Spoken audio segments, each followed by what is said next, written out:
Hey everyone, welcome to another video. This video is gonna be kind of like a chatty get ready with me. I'm gonna be talking about me being on YouTube for 3 years and kind of like what I was thinking at the start, what I was expecting and how it is going now, like all my feelings about it. I just kind of want to share that with you in this video. So let's get into it. So I'm gonna be doing my makeup with some things that I'm currently reviewing. I feel like I'm getting a little bit behind with these reviews, so I'm just gonna like put on some makeup that I've already been trying. If you want to hear more thoughts, those are in videos I recently did. So I already did some videos about like wanting to be a YouTuber, how I decided to be a YouTuber, like what my thoughts were kind of about being a YouTuber at the start. Like I did those kind of in the first year of being a YouTuber, and I feel like since then my channel has grown. A lot of people haven't really heard much about me personally in this like context.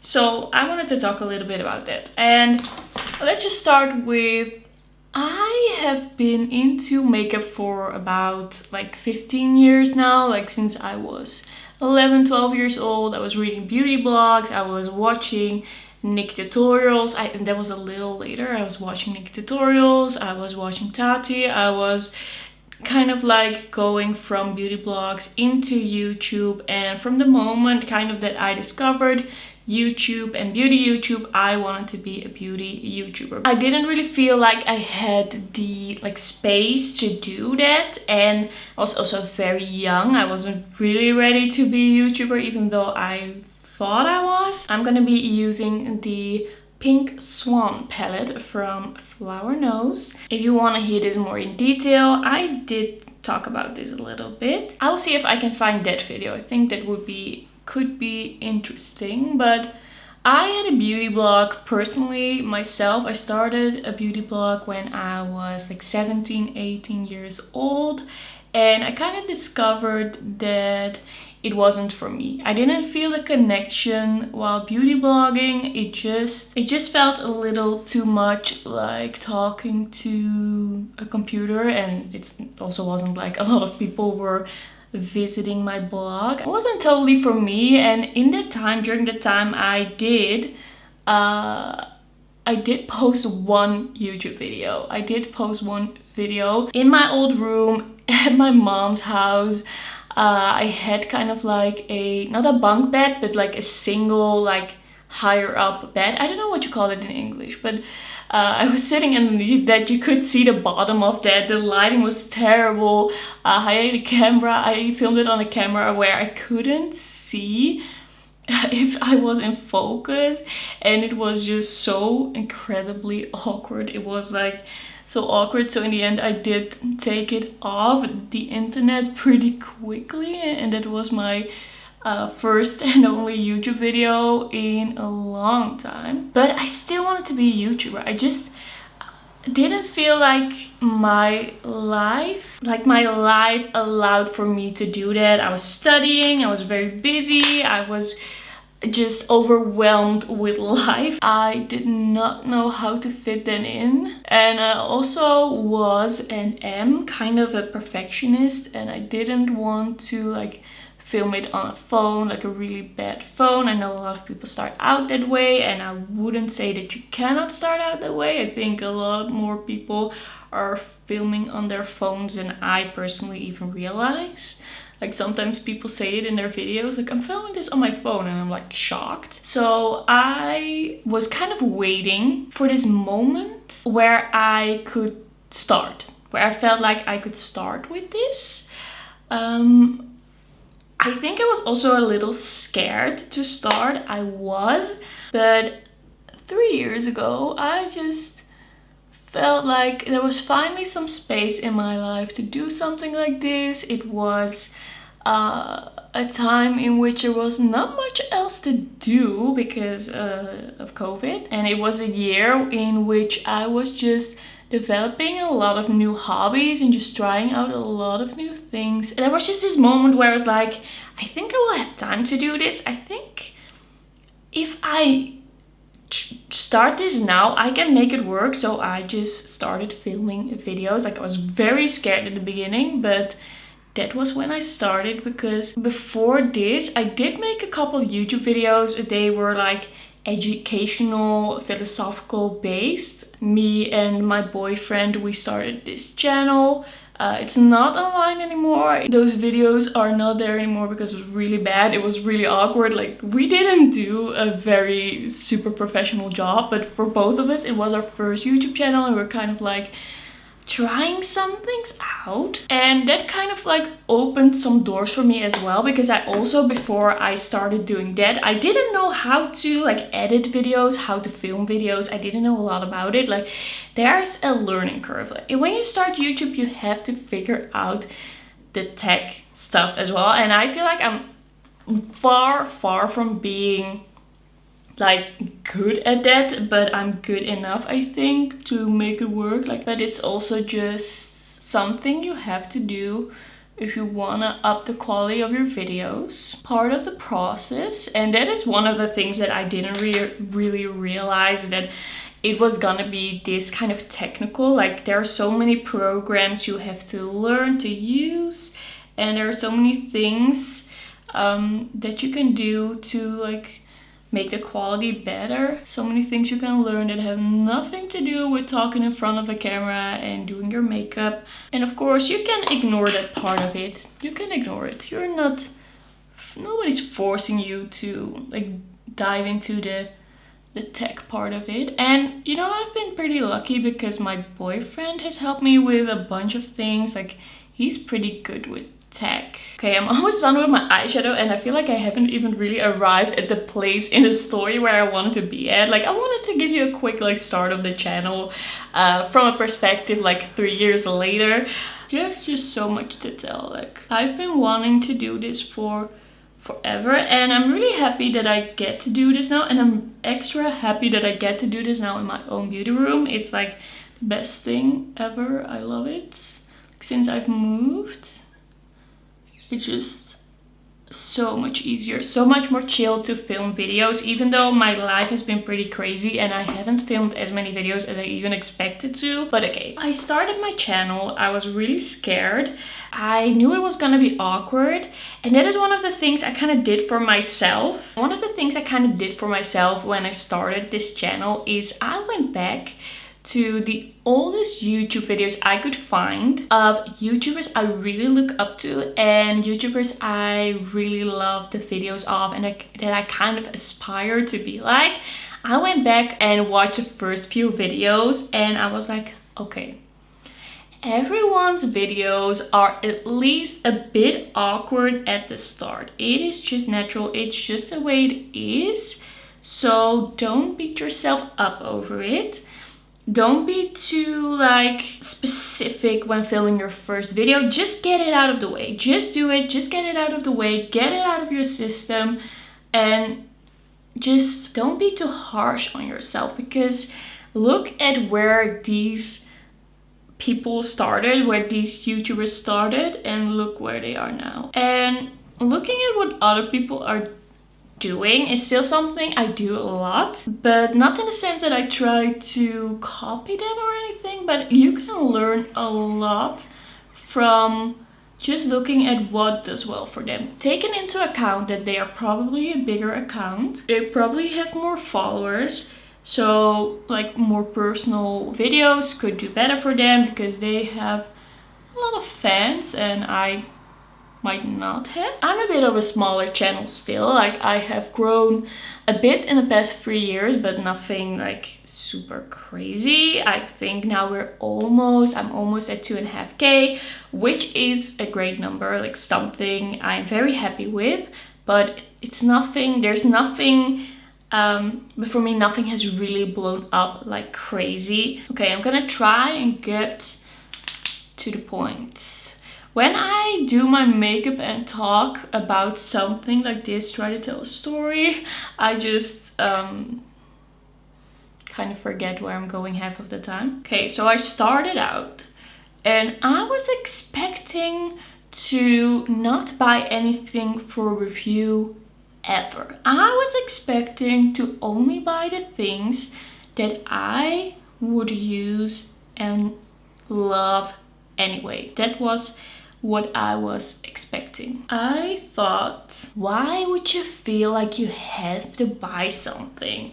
I was so naive. Like, I saw videos of people who talked about this, like the beauty rat race, where you feel like you have to buy a new thing as fast as possible, upload it as fast as possible. Like, sometimes it really feels like this race, and I was like, I'm not gonna be part of that. I'm not gonna be someone who is racing to be first and get the views, who is gonna buy extra things in a collection to get the views. Like, I just thought that I wasn't gonna care about any of that. I just thought that I was gonna be immune to the pressure of buying new things. I totally am not. I am not. And in the time that I have been on YouTube, I have spend a lot of money on makeup, and I have started spending a lot more money on makeup than I originally did. I realized that I was not so bad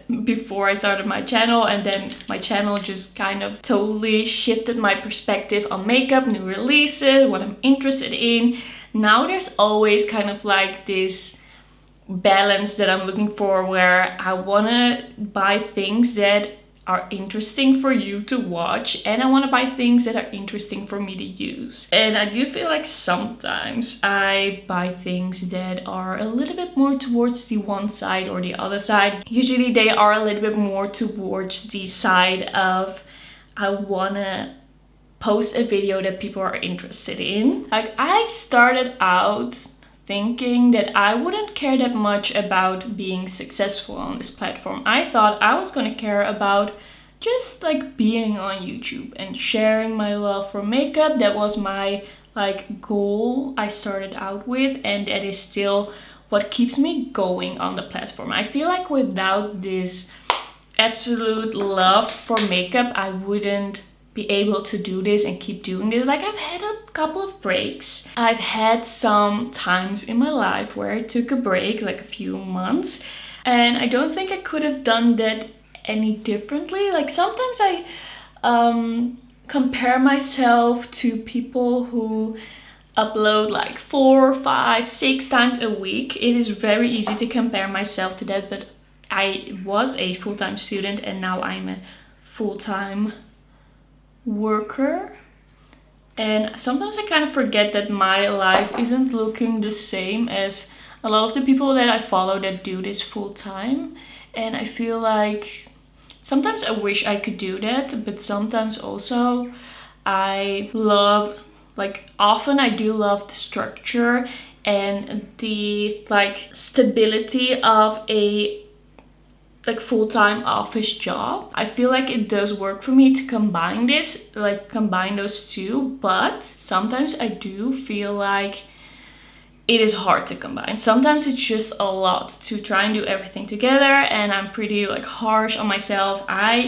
Sometimes I'm just like constantly, how do I say this? I am often disappointed with how much content I actually put out and how much time I actually spend on my channel, and I don't feel like I'm being super realistic about this, but often I just feel like I'm not doing enough, and I'm just like, I'm living in a house now, why don't I post more videos? And I didn't think that this pressure regarding the like monetary side of things, or like purchasing side of things, and the uploading side of things would get to me this much. I was thinking, before I started my channel, I was like, is it okay to only post once a week?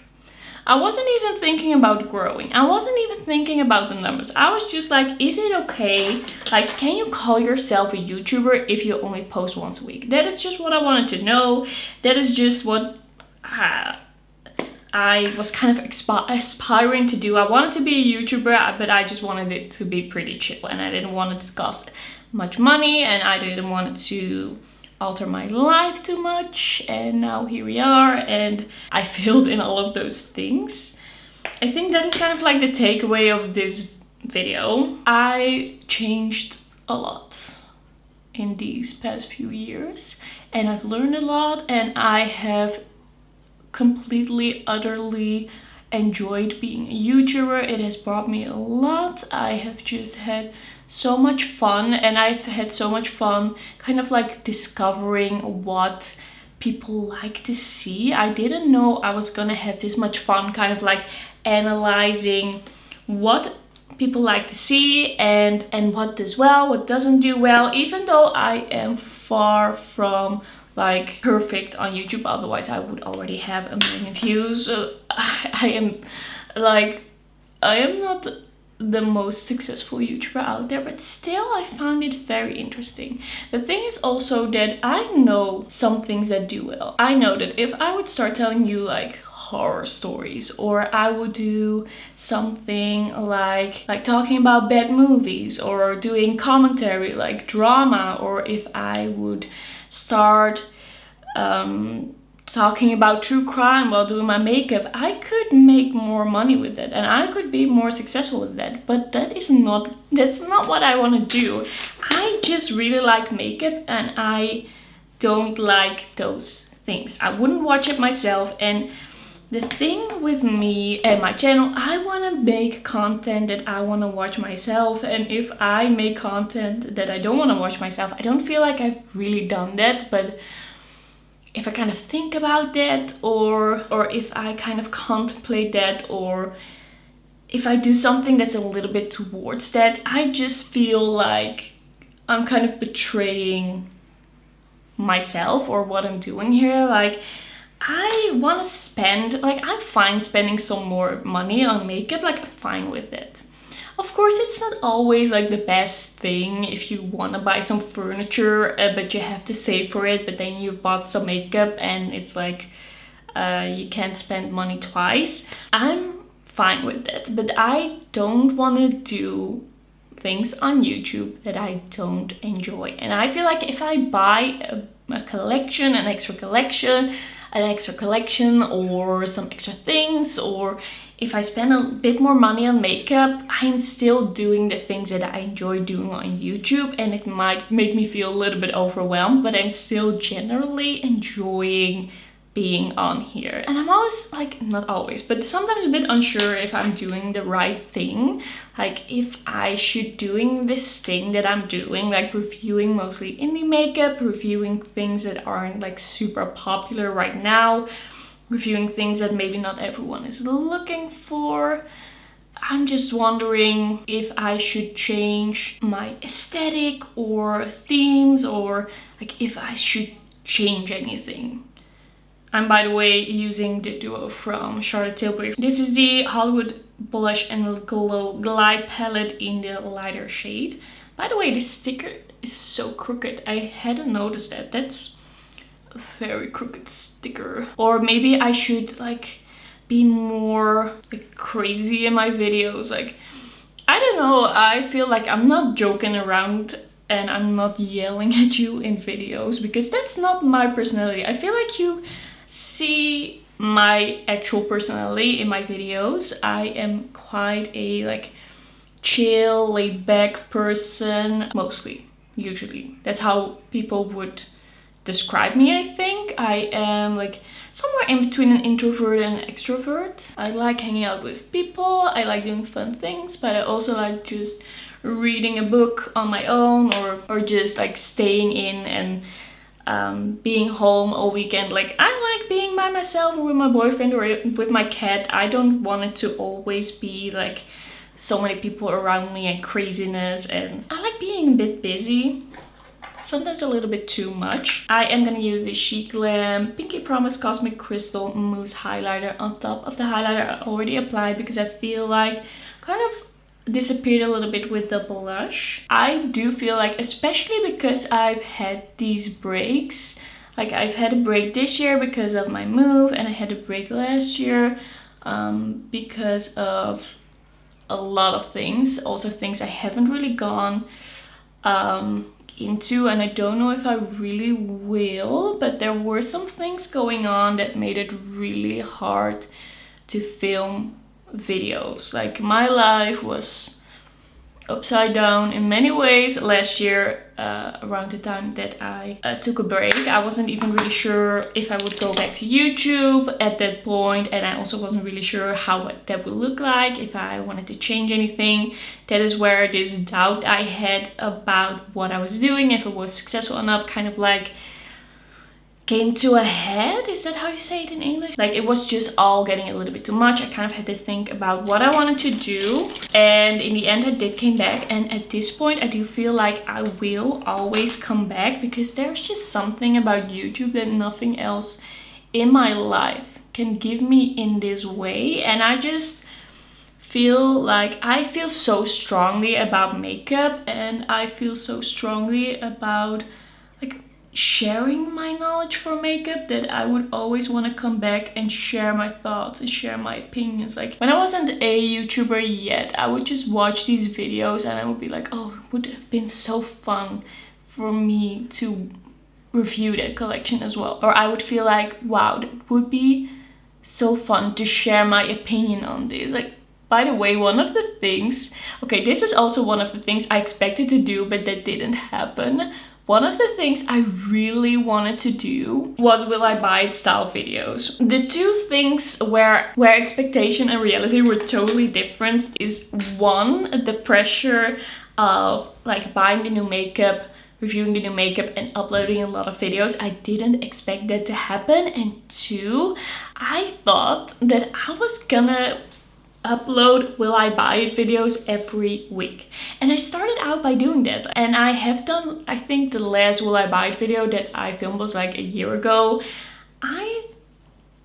I thought I was gonna love that. I thought this was gonna be my thing. I was so excited about sharing my opinions about new makeup releases. Before I started my channel, my favorite series on YouTube were the Will I Buy It series by Samantha March and the new makeup releases series by Angelica Nyqvist. I looked forward to those every week. I watched them every week and I loved those series so much, and I was just dreaming about the day that I could be the one to film those videos. And I feel like I haven't really found a way to make that series work for me. I think I'm also a little bit too late with it. Like, everybody and anybody has their own version of the Will I Buy It new makeup releases, and I feel like we're a little bit oversaturated. Next to that, I just feel when I'm filming those videos, something doesn't really work. Is it me? Is it the way I'm doing things? What is it? The fact that I'm reading off a phone? Like, something isn't really working the way I was thinking it would work. I was expecting to be the new Will I Buy It, I don't know, not queen, because I could not replace, but like, I was thinking I was gonna do these Will I Buy It videos and it would be so fun. But in the end, also, it's a lot of work to edit. It's a lot of work in generally to do those videos, and then if people aren't really watching it and you feel this huge pressure, like, it's a lot of work. It's a lot of work. Putting in all those pictures and all the information in the description box. I don't know if you've ever watched those videos. Have you thought about how much work goes into these videos? You have to collect all the information. You have to make a list of all of the products you want to talk about, and you have to make sure they are on your phone and that you don't forget to talk about them. So you have this list, you have to do that up front. Then you talk about it, and there's usually a lot of new releases, so it might take, I don't know, an hour? Maybe less, maybe more. So that's an hour of filming. That's a long time. Then you have to edit the video. You have to edit yourself talking, of course. And usually, for some reason, when I do Will I Buy It style videos, I just make a lot of mistakes. So that's a lot of editing. Then you have to put in all the photos at the right times, and you have to put in all of those edits. Like, a lot of people do some sounds when the This is getting pretty specific, pretty like technical, but when you hear the clicky sound when a picture appears, you have to edit that in as well. And then it's a pretty long video, it takes some time to upload and everything. And then you have to put all the information in the description box. It is just a lot of work, and I've never felt like, for me personally, it was worth it. I think if I could do it at kind of like live or anything like that, or if anyone else could edit it for me, I would be more likely to film those videos. But it just wasn't what I was expecting, and it just wasn't working for me personally. Like, if I was someone where that was my most successful series, I would maybe try and do it every 2 weeks, but I think it's too late for me to do that. So that series, like that type of video, that style of video, was actually what made me want to do YouTube at that point. But now that's kind of like done for me. I don't really want to do that anymore. Maybe if I would be a full-time YouTuber and I would have more people that wanted to hear those thoughts from me. Like, sometimes I do miss it. Sometimes I do miss being able to communicate with you what I'm buying and what I'm not buying, and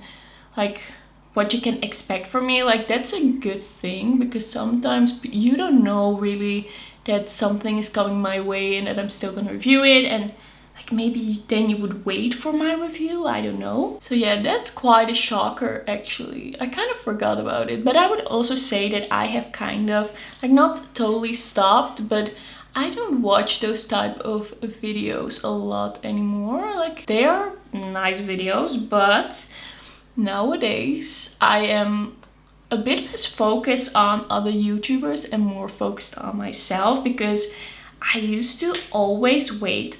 That's also a thing. That's also a thing. I used to always wait for things to like be out in the world, for people to review them. Then I would think for a bit. Like, I had this list, and I would write down on the list what I was excited about, what I was interested in. And then if it was on the list for like a month or two, I would like remove it, or I would buy it. Like, I would take the time. Nowadays, I never take the time. I either buy it or I don't.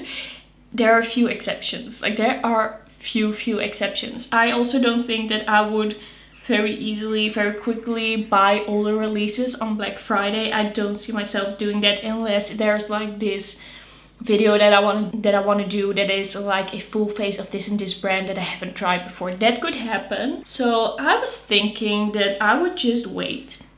But if you wait as a YouTuber, if you wait long enough, or too long, if you wait like a week extra even sometimes, that could mean that nobody's gonna watch your video anymore. Like, you have to be quick. Like, if you're not quick, then people already have made up their mind. Like, they don't need you anymore. They've seen 10 other videos and they already know what they're gonna do. That isn't the case with every release, but it's the case with a lot of releases. It depends. Like, some releases, nobody really does a video about them, and then you can be a little later because they haven't seen a video yet. But if there's a release that a lot of people are making videos about, for example Oden's Eye or something like that, like a lot of people view Oden's Eye nowadays, then it might be that you are too late, and that isn't gonna work for a YouTube channel. It's not gonna work. If people are not gonna find you if you are always late with releases,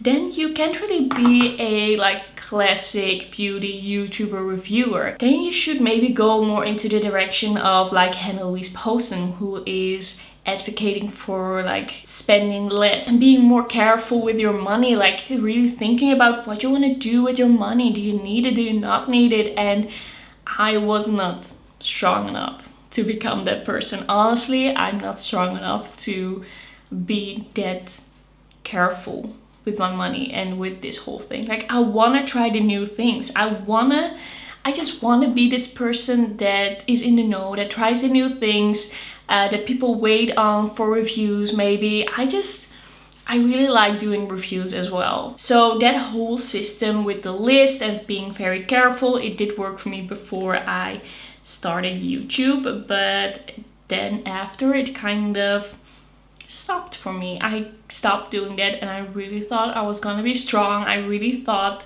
that I was gonna be the one who would not go crazy, who would be very like down to earth, who would be very in touch with the person she was before YouTube, and that didn't happen. Okay, I'm gonna use the Lunar Beauty liquid lipstick in Pink Pearl. Alright, so this is the finished look. I feel like this was a very chatty, very kind of rambly video, but that is always what happens when I talk about my life. I just like to say I'm still having a lot of fun on YouTube, but I'm always kind of trying to balance the old me kind of with the new me, the YouTuber me with the person me.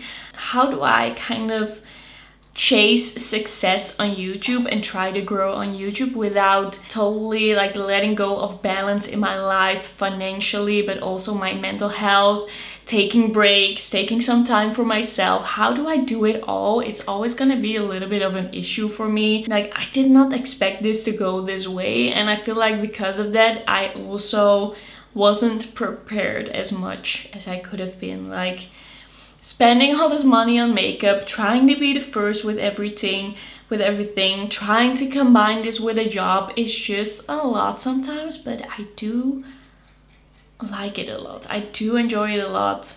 It is just a great thing to be, and I'm very happy that I am in a situation where I can do this. Okay, I think I've said enough in this video. Thanks so much for watching. Don't forget to like the video if you liked it, and don't forget to subscribe, and then I will see you in my next one. Bye bye.